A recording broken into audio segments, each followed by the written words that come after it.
जैसे 5 रोटी पाने की आपके पेट में क्षमता है तो 3 पाइए, 5 पाने की क्षमता 7 पा गए तब तो फिर 7.5 ही शनिचर आ ही जाएगा बुद्धि में, नहीं आ जाएगा? बिल्कुल प्रमाद आ जाता है, पक्का प्रमाद आ जाता है। धन्यवाद है उन उपासकों को जो एक दिनचर्या में रहते हैं। ठीक, 1 चम्मच से डाल दीजिए, 1 पीस से डाल, दोबारा हमसे मत पूछना, वो अपनी निष्ठा में रहते हैं। ये आहार विहार ही भजन में सबसे ज्यादा सहयोगी है और बाधक भी है।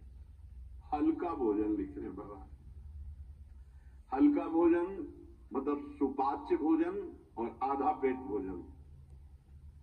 एक दिन चर्चा हुई थी, अगर याद हो पीछे, 400 ग्राम अन्न में 24 घंटे में बहुत स्वस्थ शरीर रह सकता है।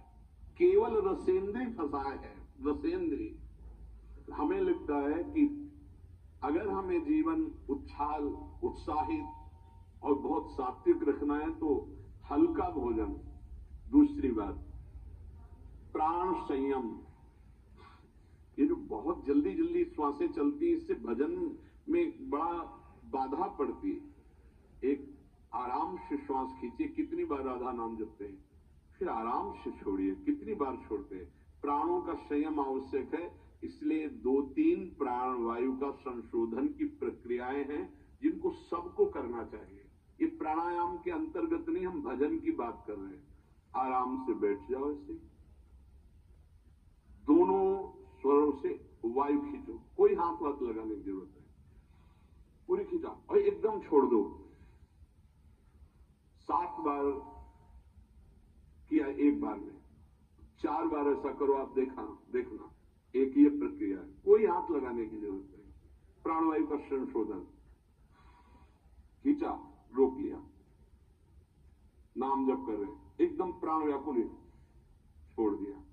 एक ये है आंतरिक कुंभक और एक बाह्य कुंभक, खाली किया, नाम जप करे बैठे, फिर तुरंत खाली किया, फिर रोक लिया, इसे बाह्य 3 बस कर लीजिए।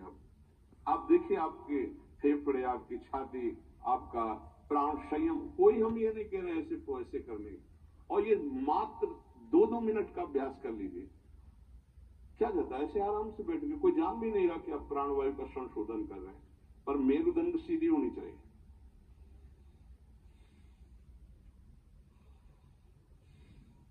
जितना अधिक खींच पाओ, अधिक छोड़ पाओ, 6 बार, 7 बार, 8 बार, बस, इससे ज्यादा नहीं। और ये 4 बार दिन में, एक बाह्य कुंभक, एक आंतरिक कुंभक, ये 5-5 बार कर ली। आप देख लीजिए आपका प्राणवायु कितना सुख, जितना प्राणवायु पवित्र होगी उतनी सुंदर अन्न पाचन क्रिया होगी, और उतना ही आपके मस्तिष्क में एक गुदगुदाहट सी, ध्यान करने की इच्छा होगी। मंत्र जपोगे तो एक प्यारा लगेगा। अब जब प्राणवायु किसी के देखो ना, एकदम अगर एकांत कमरे में हो तो ऐसा लग रहा है जैसे धौंकनी चल रही, क्योंकि स्थूल प्राणवायु है, उसकी आवाज अलग ही सुनाई देगी।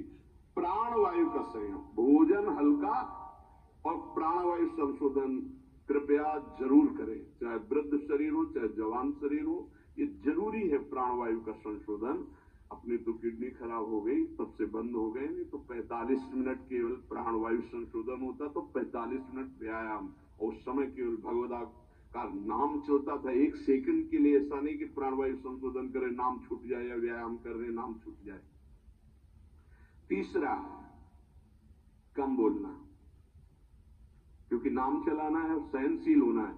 देखो, जब हम अपनी कमजोरी किसी से कहते हैं तो कमजोरी हम पर बढ़ती है और दूसरा हमारा उपहास करता है। इसलिए अपनी कमजोरी तो बोलनी नहीं, और कोई बात भी करने की जरूरत नहीं है। थोड़ा बारा व्यवहार में आवश्यक हो तो उत्तर दे दीजिए। कम बोलना सीखे। उपासक जब अपनी रहने पर रहता है तो हमें लगता है कि धन्यवाद का पात्र है, जो अपने को जलाकर प्रभु के चरणारविंद तक पहुंच रहा है। बहुत कठिन विषय है, प्रणाम है उसको जो अपने को जलाकर आगे बढ़ रहा है। कम बोलना, तीसरा। चौथा, किसी से कोई भी इच्छा न रखना, न व्यक्त करना। ये दो महान सद्गुण आ जाएंगे, सहनशीलता और निरंतर भजन। किसी से कोई आप आज क्या पाएंगे? नहीं, आप क्या पाएंगे जो श्री जी की? नहीं, वैसे आपको पसंद क्या है? राधा राधा राधा। नहीं, भोजन में क्या पसंद? यही आहार है हमारा। कभी भी कोई शब्द ना निकलने पाए तो आज फिर मुंगौड़ा बन जाए, ऐसा नहीं। कोई देखो, अगर आपको वास्तविक मार्ग को प्राप्त करना तो सिद्धांत है, कोई भी इच्छा है भी तो प्रकट नहीं करना हो। आप देख लेना, अगर श्री जी को मूंग के मुंगोड़ा ही पवाने हैं ना प्रसाद में, तो आपको मिल जाएंगे कहीं ना कहीं से। मांगने की जरूरत नहीं, कहने की जरूरत नहीं, इच्छा व्यक्त करने की जरूरत नहीं। पांचवा, जो इंद्री बहुत लालायित हो गई और उसका विषय आ गया हो तो उसका संसर्ग ना होने देना। देखो, जैसे वो दो सद्गुण कठिन है तो उनको लाने वाले साधन भी बहुत कठिन है। किसी भी इंद्री की बहुत इच्छा हुई और वैसे संयोग आ गया, कोई भी इच्छा, हर इंद्री में अपनी इच्छा रहती है, प्रबल इच्छा हुई और प्रारब्धवशात माया ने वही संयोग बना दिया, लो खाओ। और आपको पता है कि ये मेरे हृदय में बिल्कुल चल रहा था, कैसे मिले? और मिल गया तो खुश नहीं होना, बोले संसर्ग नहीं होने देना, पाने नहीं हटा देना है। इतनी हिम्मत है।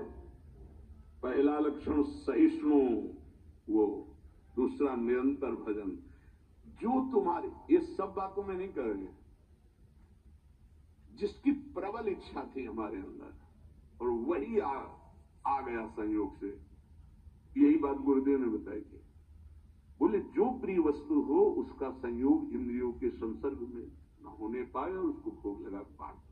तो बाबा कह रहे किसी भी प्रिय बात, प्रिय वस्तु, वो इंद्रिय भोग जब उपस्थित हो तो उसका संसर्ग ना होने देना। और वाणी पाठ और अपना जो संत समागम है, इसके सिवा अकेले रहने का स्वभाव बनाना। इसमें भी जो अपने परिजन परिवार के जन, उनको लगने लगता है अकेले बैठे क्यों रहता है? अरे वो अपने साधन में बैठा है, उसके लिए डिस्टर्ब थोड़ी होना कि अकेले क्यों बैठा। धन्य भाग है, जैसे अपने लोगों को सूचना मिलती कि वो एकांत ही चुपचाप बैठा है, तो अपने को पता है, अपना हृदय शीतल होता है कि सही मार्ग है, सही मार्ग है।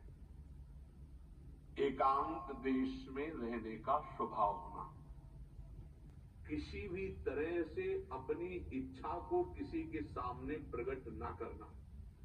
अगर हमारे अंदर इच्छा, छठवां, अगर हमारे अंदर इच्छा आ ही गई है और उसके अनुसार प्रारब्धवशात संयोग बन जाता है उस भोग का, तो इंद्रियों का संसर्ग ना होने देना। इन 6 साधनों से ये 2 बात महान भक्त कहेगा और उसका निरंतर नाम जब चलने लगेगा। ये जो चर्चाएं होती, इसका मनन करो, आचरण में उतारा जाए और सदैव प्रभु से जुड़े रहना चाहिए।